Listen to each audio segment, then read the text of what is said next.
Mes chers compatriotes, frères et sœurs, chers concitoyens, en ce lundi de Pâques, il m'est apparu nécessaire, comme une évidence, presque une vision de m'adresser à vous, non pour flatter ni séduire, mais pour parler avec franchise, comme nous l'avons toujours fait, pour exprimer avec respect et sincérité ce que beaucoup ressentent en silence, mais que trop peu osent dire à voix haute.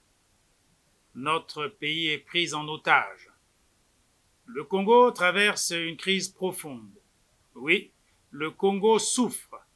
Il fait face à un blocage politique majeur, à une gouvernance incapable de se renouveler et de répondre aux aspirations légitimes de notre peuple. En 2025, il n'est plus admissible que des difficultés persistantes affectent des secteurs aussi essentiels que l'éducation, la santé publique ou la protection sociale. Nous qui autrefois avions atteint un taux de scolarisation quasi universel à l'échelle nationale, nous ne pouvons accepter le recul observé par ce domaine. Il est également préoccupant que le système de santé publique peine à répondre aux besoins, malgré l'ambition initiale portée par le projet des 12 hôpitaux généraux. Enfin, la situation des retraités impayés et le non-versement des bourses aux étudiants soulèvent de légitimes inquiétudes quant à l'équité et à l'efficacité de nos politiques sociales. Notre Congo, aujourd'hui, ressemble à cette voiture qui roule alors que 2 pneus sont crevés. Imaginez le spectacle. Ce système figé et déconnecté ne reflète plus la volonté populaire. Il est dominé par des pratiques héritées d'un passé révolu, par une élite politique qui semble davantage préoccupée par la conservation du pouvoir que par le bien-être collectif. Le Parti congolais du travail, qui était censé être porteur d'espoir, s'est éloigné de sa mission première pour devenir l'expression d'un pouvoir fermé sur lui-même, incapable de se remettre en question ni d'assumer ses responsabilités. Nous ne vous parlons pas en simple observateur, mais en témoin engagé, en citoyen concerné, en fils d'un homme d'État, fondateur du Rassemblement pour la démocratie et le développement, qui a œuvré sans relâche pour ce pays, mais qui fut écarté, privé de sa liberté pendant de longues années, tandis que d'autres s'accaparaient le pouvoir au mépris de l'intérêt général. Malgré cela, il nous a appris des valeurs essentielles. Ne jamais répondre à l'injustice par la haine, mais rester debout pour défendre nos droits. Il nous a appris à dire la vérité toujours avec fermeté, mais sans violence obligatoire. Nous citons. Quel que soit ce qu'ils vous font, vous ne leur ferez pas de mal, mais vous direz la vérité. Fin de citation. Alors oui, il faut le dire. Les élections manquent cruellement de transparence. L'Assemblée nationale et le Sénat ne reflètent plus fidèlement la diversité des voix du peuple. Des intérêts privés prospèrent pendant que la majorité de nos concitoyens peinent à vivre dignement. Nous devons accepter cette situation comme une fatalité? Non. Le temps du silence est révolu.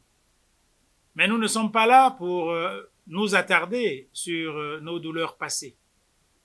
Nous sommes ici pour proposer, pour tracer ensemble un nouveau chemin, car notre pays ne mérite pas un simple ajustement cosmétique, il a besoin d'une refondation en profondeur. C'est pour cela que nous relançons un appel solennel pour la tenue d'états généraux de l'opposition, réunissant toutes les forces vives, politiques, société civile et diaspora ancrées à l'opposition, afin de redéfinir ensemble les bases d'un projet de gouvernance moderne, juste et inclusive. Pour l'unité de l'opposition dans sa diversité, le changement ne se demande pas, il se construit. Il exige que nous dépassions nos divisions, nos querelles de personnes et nos suspicions stériles. Il nous faut un projet commun, un candidat unique pour le porter. Dans une récente émission, j'avais évoqué le fait que notre choix se portait à l'époque sur Guy Brice Parfait Kolela, non pas par nostalgie, mais parce qu'il incarnait à nos yeux une voie crédible, fédératrice et tournée vers l'avenir. L'histoire nous regarde, le peuple nous attend. Le moment est venu de se réveiller. Souvenons-nous toujours que l'union fait la force. Ensemble, unis, nous sommes capables d'accomplir de grandes choses.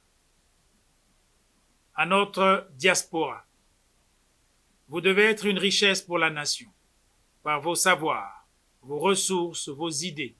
Vous pouvez jouer un rôle essentiel dans la reconstruction du Congo. Si votre engagement est sincère, il nous sera indispensable. Nous ne sommes pas animés par la rancœur. Nous sommes portés par la conviction que notre pays peut et doit faire mieux. Nous avons les ressources, les talents, l'histoire riche et une dignité indébranlable pour bâtir un Congo réconcilié, démocratique, respecté sur la scène internationale. Un Congo où la jeunesse voit son avenir ici, chez elle. Un Congo où l'agriculture nourrit véritablement nos familles et non uniquement que les ministres chargés de ce secteur. Un Congo debout, fier et libre. Ce Congo est possible, mais il ne naîtra ni de la résignation ni de l'attentisme. Il naîtra de notre engagement collectif, de notre courage à changer les choses. Peuple du Congo, chers compatriotes, levons-nous, mobilisons-nous, reprenons notre destin en main. Vive la République une et indivisible, vive le Congo libre et souverain. Je vous remercie.